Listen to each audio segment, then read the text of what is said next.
What we're looking at here is a couple of big block Chevy intake manifolds.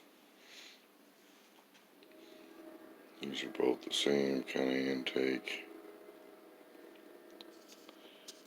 but there's a hell of a difference in the port sizes.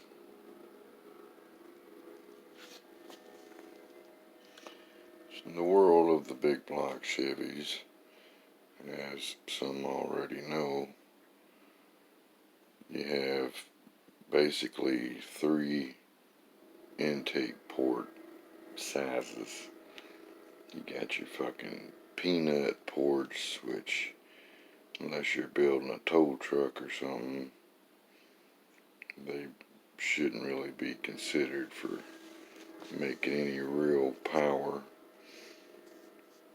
And then you got your big ovals, which came on the majority of big block Chevys back in the day. I'm only going to speak of the Mark IV and Gen 5 and 6 type. The old 348 409s had a whole completely different type cylinder head, but so the Gen 4s and up. But they had the big oval on most shit, and that's what this intake here is made for. That is for like your 781 casting, 049s, 215s, and shit like that. Big ovals. And then you got your rectangle port. And from the factory, your rectangle port engine is where your L72s, your L88s, your LS6s, LS7s, the high performance option engines, the best, So throughout the years, people, since all the baddest factory big blocks came with the rectangle port heads, people automatically assumed that if you gotta go fast with the big block, you automatically gotta have the big ass fucking heads. But that's not necessarily true. Old oval port heads have their place, the big ovals. And there's been plenty of 600 plus horsepower engines built using the big oval port heads. Hell, I seen one, I think it had a pair of 049s on it that were ported and had big valves and shit put in them. And, on a 468 with a tone ram, and this thing was making 720 plus horsepower NA, and that was with some old cast iron oval port heads that somebody spent a pretty good bit of time fucking with, obviously, but nonetheless, it can be done. There's NHRA super stock engines out there like LS5 454 super stock engines. They're making well over 700 horse with oval port heads and quater jets and basic shit that people used to think belonged in the trash. But generally speaking, your oval ports, you can pretty easily build a 550 to 600 horse 454 with a pair of early oval ports like 781s and shit. But to go beyond that, Or if you put a crank in it and go with more cubes and shit, you plan on turning 6,000 plus RPM, it's better to go with the rectangle port. But if you go rectangle port, that's the kind of shit you're gonna need 700 plus lift cam, 13 to 1 compression, at least a 496 cubic inch engine. Or if you run them on a smaller engine, one that's going to turn a lot of RPMs and has a lot of compression, which is oftentimes the way to go if you're building a drag racing type engine. But them old big oval ports had their place, and big block Chevy heads, even a fucking typical oval port head has 255cc intake runner. Hell, they flow well enough to support well over 500 horse as is. So you do a little work to them, you can take them past 700. But it's a hell of a lot easier if you're trying to build a 700 plus horse big block to go ahead and step up to the big motherfuckers. Some big rectangle port heads that have the flow capability to make 700-800 horsepower or more.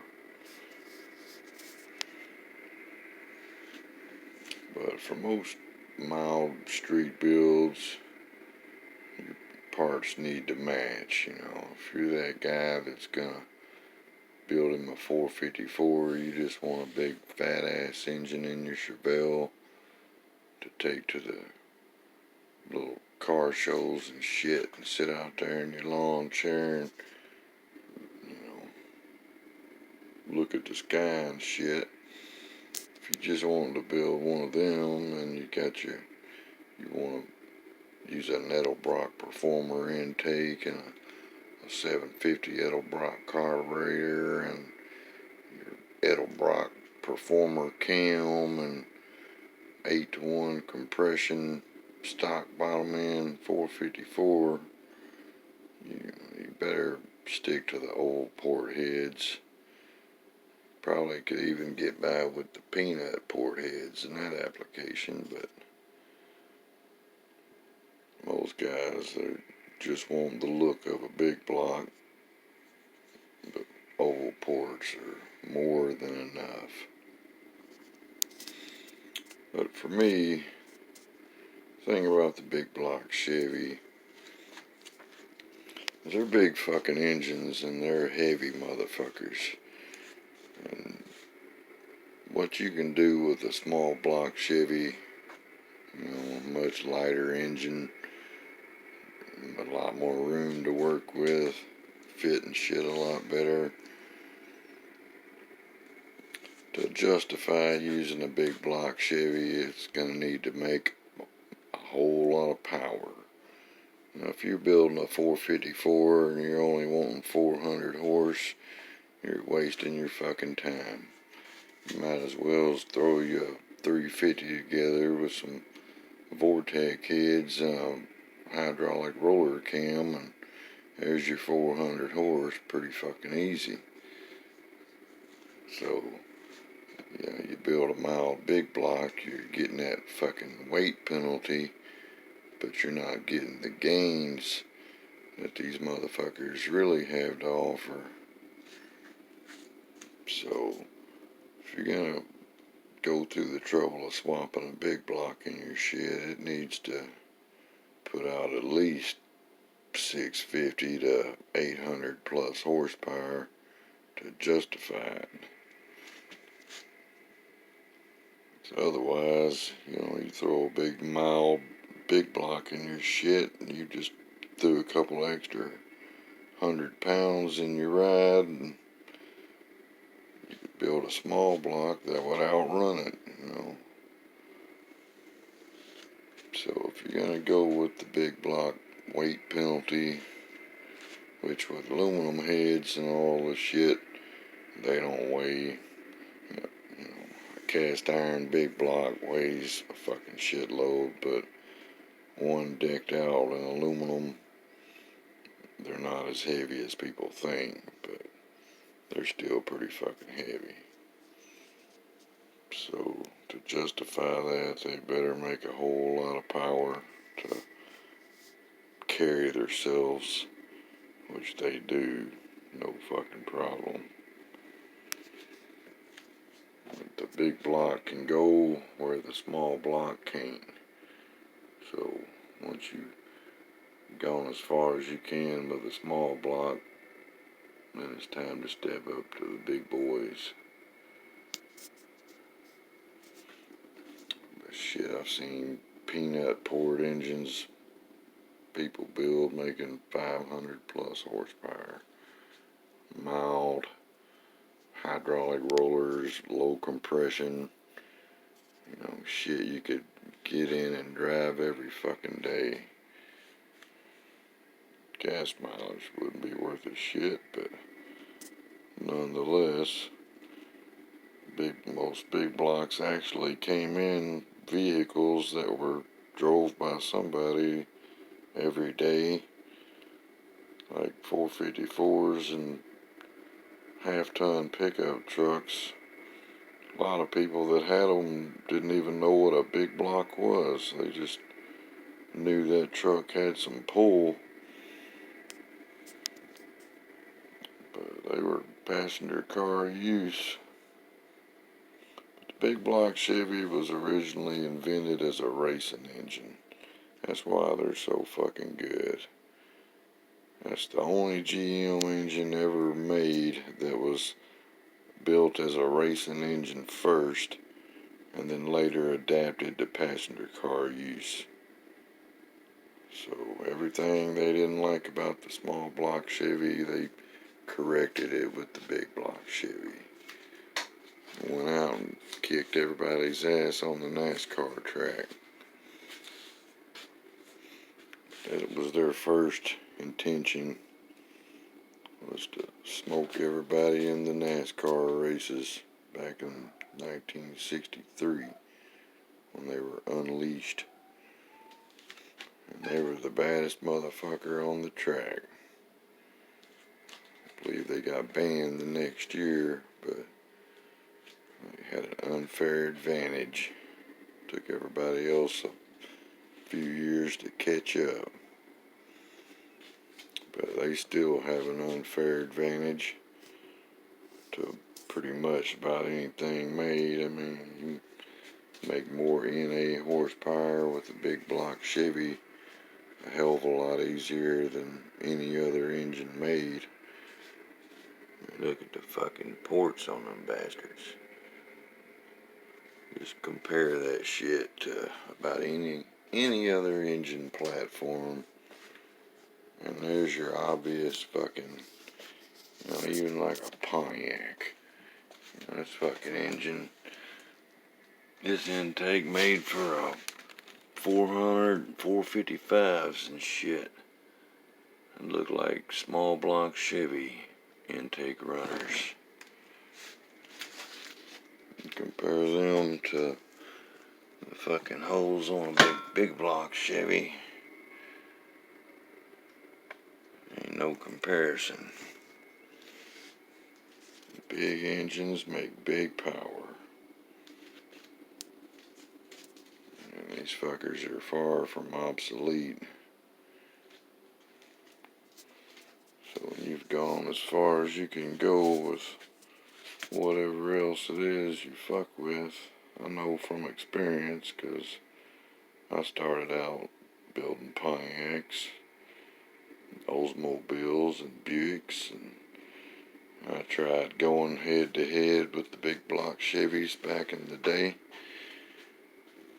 And I win a lot of races, but I'd lose a lot of races. And one thing I noticed, usually when I'd lose a race, The car I lost to had a big block Chevy in it. So, kind of that, if you can't beat them, join them shit. That's why I started fucking with them. Reluctantly. I was anti-Chevy at one time. Not really, but in a way. They were just so common. And I wanted to do something different that everybody and their brother wasn't doing. So I fucked with Pontiacs and Oldsmobiles and shit. But I learned a long time ago, you can't beat these fucking big block Chevys.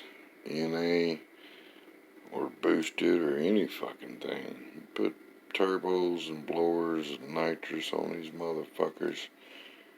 It's unbelievable what you can do with these fucking things. They will destroy your vehicle. And they get you killed too if you don't know what you're doing. Fucking throw you up 1,000+ horse boosted big block together and take it out on the street. And if you don't know what you're doing, you'll wrap that motherfucker around a telephone pole or something, or hit somebody head on, or whatever the case may be. I've seen some pretty fucked up accidents over the years. I've narrowly avoided fucking death too. I had a buddy just built a Mercury Capri. Had a fucking 351 Windsor in it with a big roller cam and some kind of SVO heads and shit on it, and it was a badass drag car. He wanted me to go for a ride in it, and I was busy. I told him to come back tomorrow and I'd go for a ride with him. And when he left, he fired the dog shit out of it and never let up. And got down the road and run off the road and hit a fucking church and killed him. And it watered that fucking car up like a Pepsi can that got stomped on. So something told me not to take that ride.